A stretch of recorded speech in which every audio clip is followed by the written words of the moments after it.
Hello, thank you for joining us on this week edition of Business Week, coming to you from our studios here in Lagos, the nation's commercial capital. I am Frank Omalape. Here's what's coming up in a moment on the program. Central Bank of Nigeria lifts ban on all the 43 items previously restricted by the 2015 circular, as importers are now allowed to purchase foreign exchange in the Nigerian Forex exchange market. Plus, Nigeria emerges leader of World Bank's Board of Governors Forum in Morocco.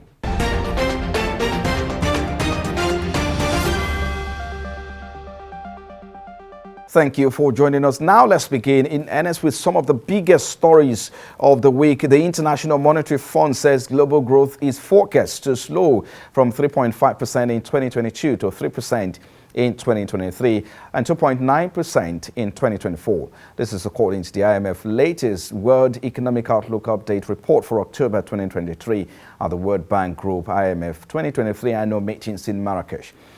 The report said that the global recovery from the COVID-19 pandemic and Russia's invasion of Ukraine remains slow and uneven. It said despite the economic resilience earlier this year with a reopening, rebound and progress in reducing inflation from last year's peaks, it is too soon to take comfort. The report further said projections remain below the historical 2019 average of 3.8%, and the forecast of 2024 was down by 0.1 percentage point from the July 2023 update of the outlook. For advanced economies, the expected slowdown was from 2.6% in 2022 to 1.5% in 2023 and 1.4% in 2024. The report said emerging markets and developing economies were projected to have their growth modestly decline from 4.1% in 2022 to 4.0% in both 2023 and 2024. Away from there now, Nigeria's Finance Minister and Coordinating Minister of the Economy, Mr. Wale Edu, says Nigeria taking over leadership of the World Bank's Board of Governors will give it better representation on the multilateral institutions affairs. Mr. Edu was speaking on the sidelines of the annual meeting of the IMF and World Bank, also says investment interests in the economy are on the rise. Lara Folanyo reports. Discussions at the annual meeting of the IMF and the World Bank continue, with Nigeria's fiscal and monetary authorities actively participating. Nigeria has also emerged chair of the World Bank's Board of Governors, and this is cheering news to the fiscal authorities. Nigeria has the leadership of the African Governors Forum within the World Bank Group. It is Nigeria that will help to set the agenda and push the case, for instance, for a third member of the Board of Governors from Sub-Saharan Africa. There are two from Africa currently, and we think the third one should come from Sub-Saharan Africa, so that we have a bigger voice in the governance, we have more representation in the board of the World Bank Group and the IMF. The minister says the development also allows the continent a better chance to speak with one voice, such that it attracts the needed resources for development. He also adds that investor interest in the economy is on the rise against the backdrop of reform initiatives by the present administration. The issue is that Nigeria is very much the narrative, particularly from investors. There's a very good vibe, there's a very good buzz, and there's a lot of interest in the Nigerian economy, in the reforms that are currently being undertaken, and of course, in the investment opportunities. The IMF, in its World Economic Outlook presentation at the annual meetings, had commended the country's removal of fuel subsidy and exchange rate unification, describing them as highly needed. Lara Folanyo, TVC News, Marrakesh. And now, amid rising concerns and panic regarding the return of fuel subsidy and potential fuel scarcity, the managing director of the Nigerian National Petroleum Company, Mr. Mele Kyari, has come forward to address the speculations. He firmly debunked rumors of fuel subsidy being reintroduced by President Tinubu, emphasizing its relegation to history. We have seen very few states, pockets of very low queues, not only connected with the road situation that we are seeing. There are a number of blockages on our road, crossing products from the southern depots into the northern part of the country. And it takes them much longer time than they do now. They have to reroute the trucks around many locations for them to be able to reach. And that created delays, and that created some supply gap, but that has been filled, and we do not see any of such problems again. And secondly, because of the full deregulation that we have in this sector, marketers are now competing amongst themselves. So one, you must have noticed some fuel stations will reduce price by 2 naira and 3 naira. So customers will naturally run to the places where you have that reduction in prices. And that creates panic, because for those who don't know why they are doing it, they will think that there's something wrong happening, or there's an ominous sign of scarcity and people start queuing up in the fuels. Otherwise, there is no challenge. Supply is robust. We have over 1.4 billion liters of product in our hands, both marine and land. And outside Nigeria now, Ghana's headline inflation rate drops to a 12-month low, reaching 38.1% for September 2023. According to the government statistician, Professor Samuel Anin, the annual inflation decreased to 38.1% from August 40.1%. This decline was due to a fall and food inflation dropping to 49.4% from the August 51.9%, while non-food prices rose by 29.3% compared to 30.9% in August. The government statistician credited the decrease to the stringent monetary policy actions taken by the Bank of Ghana. Well, there you have it. This and many other stories were some of the biggest stories in the business week.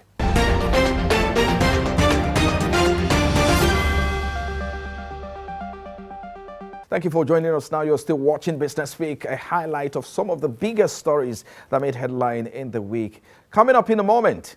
And Central Bank of Nigeria lifts Forex ban on all 43 items as importers are now allowed to purchase foreign exchange in the Nigerian foreign exchange market. But that's our biggest talking point when we return from this break. Please stay with us.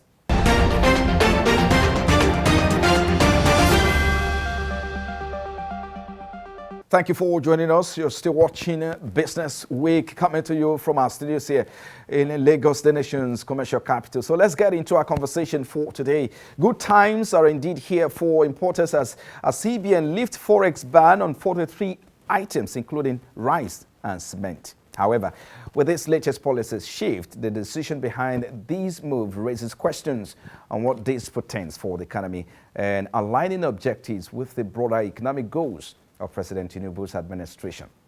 Now, for more insight on this development, I've been joined by Mr. Vayala Kwaga, Senior Research and Policy Analyst, Budget Foundation, to look at the immediate impact on the economy and the highlight anticipated market reaction that, of course, may follow after.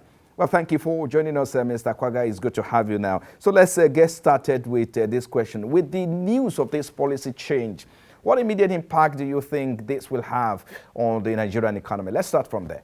So basically, the policy move was, somewhat expected. I guess the new central bank governor would be coming with his own approach and his own strategy to carry out the duties of the central bank as we know them, maintaining price stability, maintaining full employment, ensuring a strong and stable currency, maintaining our, ensuring a balance of payments and our external reserves.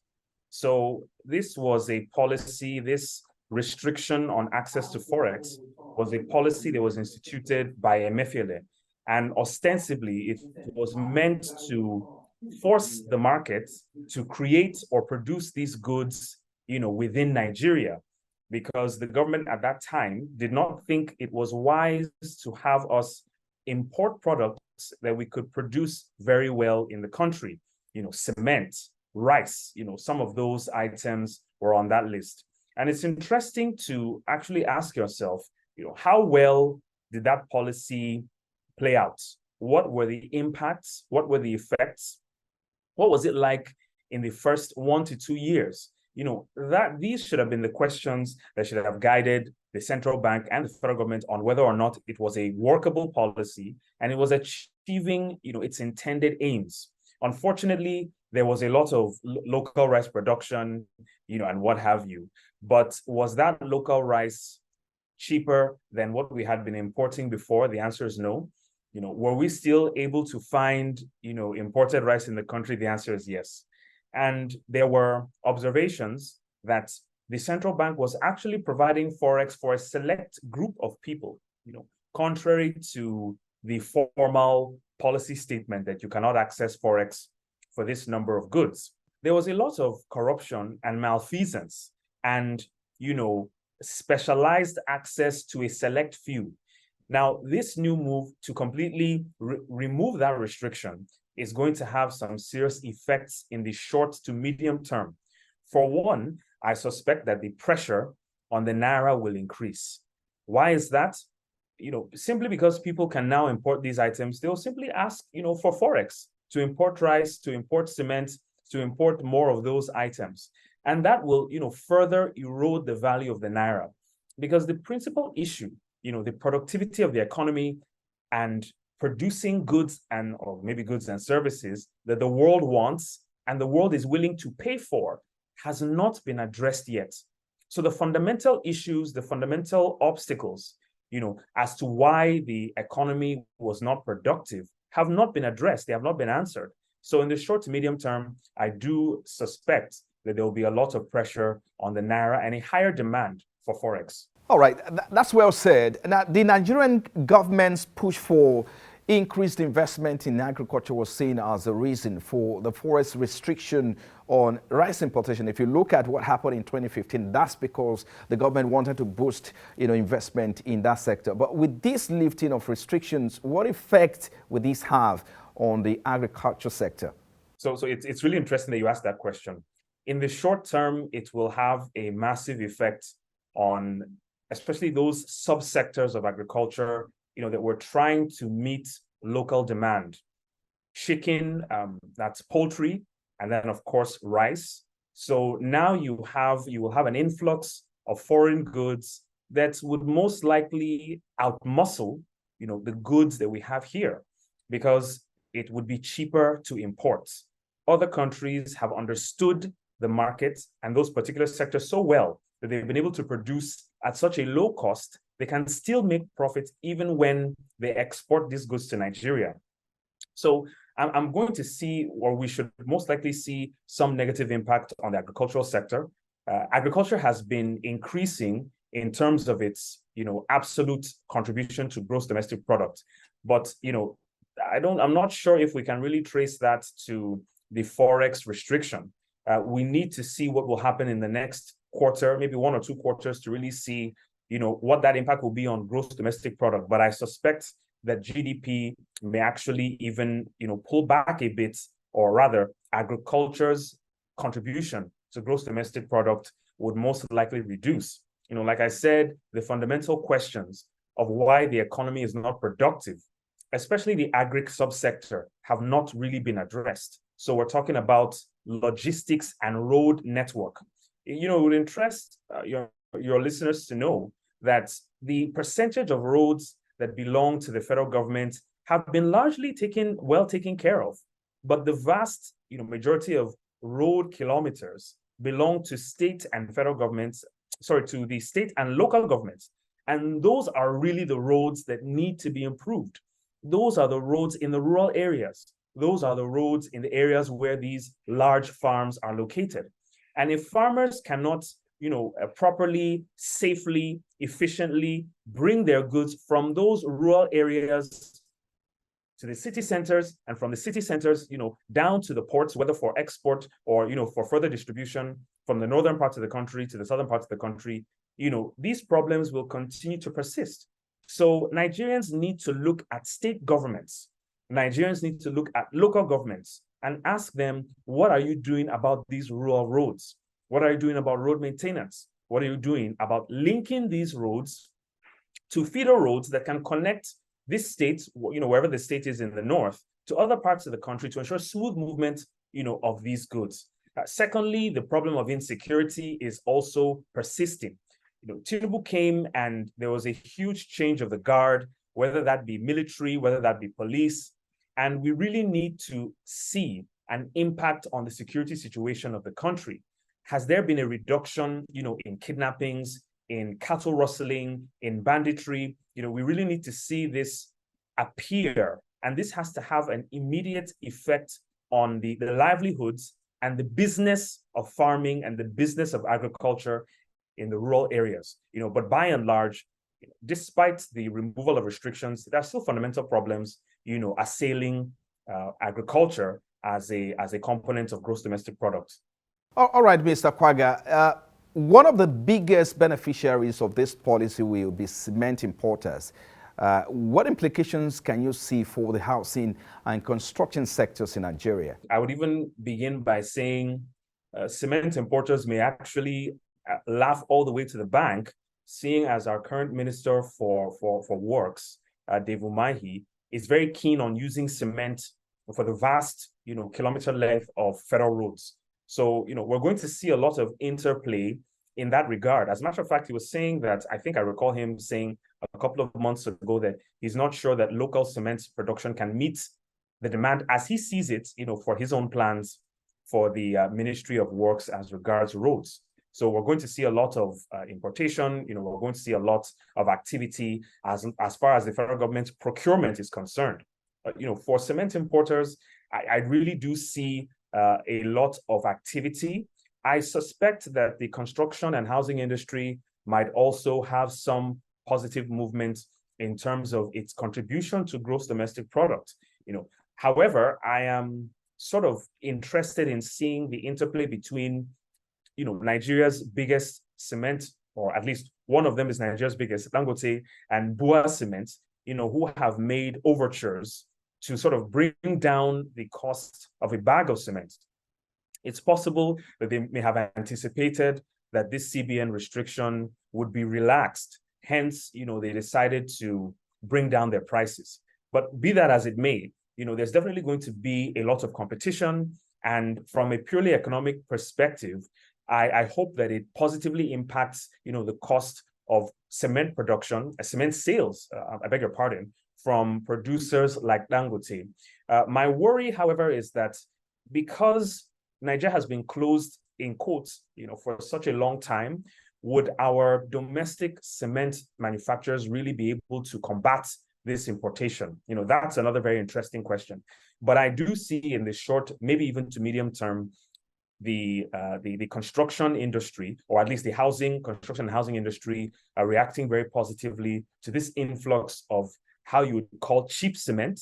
And I do see some most likely positive in the next, at least, we're already in the fourth quarter. By 2024, when we're looking back at quarter 4, 2023, there would most likely be some improvements from the construction industry to gross domestic product. All right, let's get into more conversation now. Critics of this move argue that lifting the restrictions could lead to an over-reliance on import and stifle local production. Do you share their concerns, or do you believe that this move is in line with the government's economic objective, talking about the economic objectives of the current administration? I absolutely agree.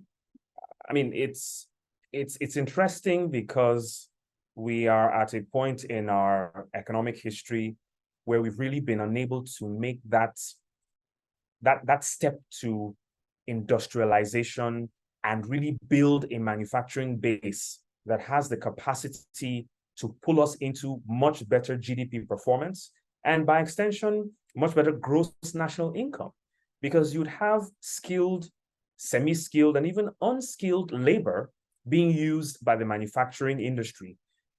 I mean, there are talks that Nigeria is considering focusing on services as a means to grow our gross domestic product, as a means to improve gross national income.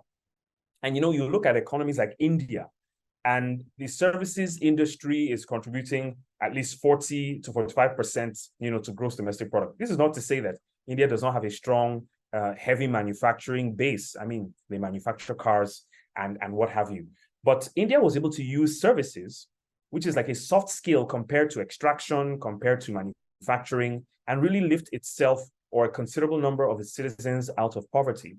The problem is that India demonstrated some level of political will.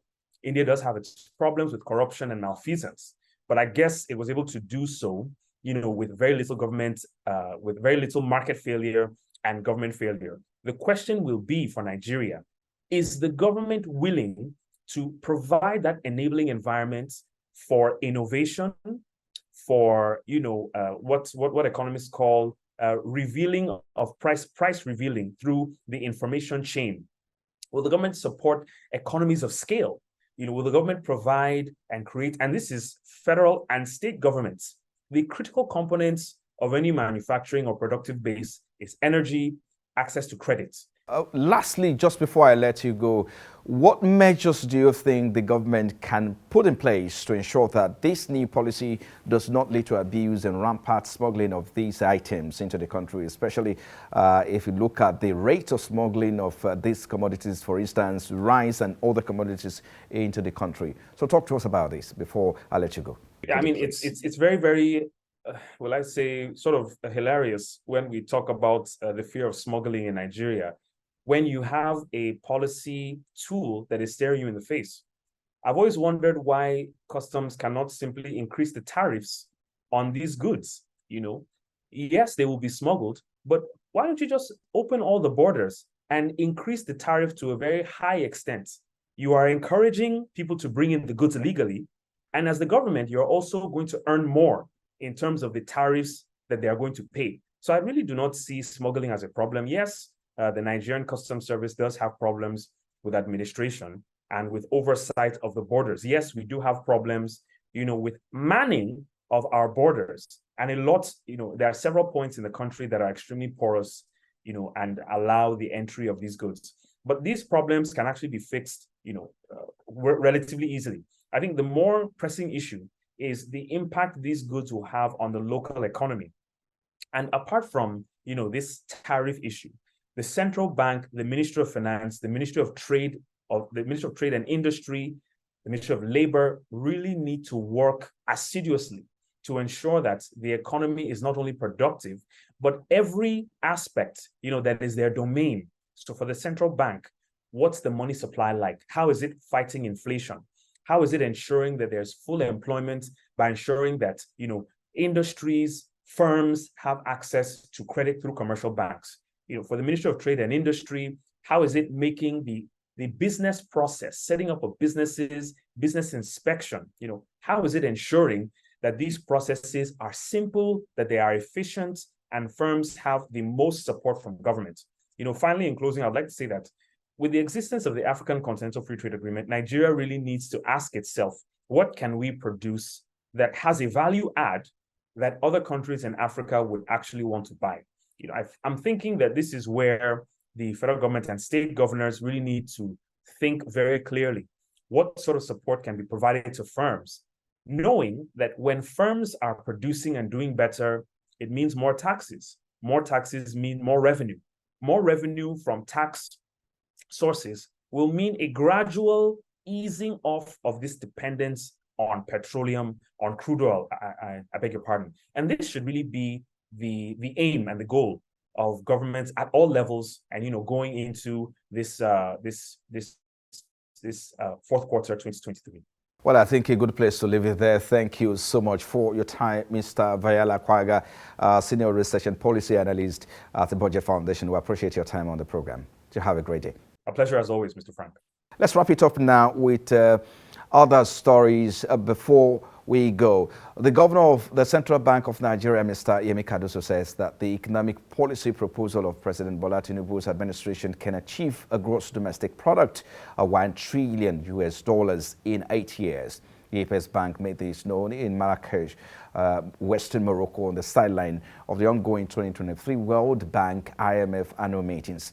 Mr. Cardoso said efforts were ongoing to focus the CBN for overall economic growth, adding that government will identify fiscal reforms and growth targets that will achieve the fix within 8 years.